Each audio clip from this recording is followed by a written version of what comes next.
This isn't an energy performance issue, but it's important enough that we thought we should mention it and look at it a little closer.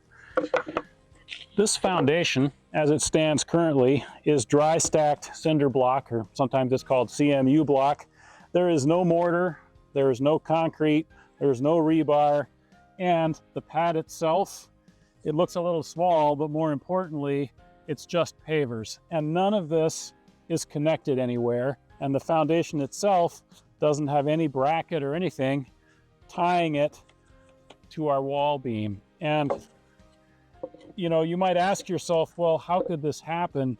And Alaska's kind of peculiar because there aren't very many inspections outside of the municipalities, and so people build without really understanding some of the ramifications, what's going on. Since this house recently changed hands, I don't know if this foundation was designed to be permanent or temporary, but I have seen multiple houses and cabins where these types of foundations were put in and they did become permanent.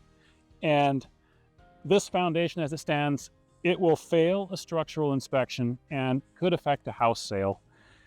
Looking at the ground here, there are no gutters on this roof, and all of the roof runoff is coming down and running right next to the foundation pads. And our soils here, our Tanana silt loams, they're a very fine particle size, and they love to hold water. They don't drain water well.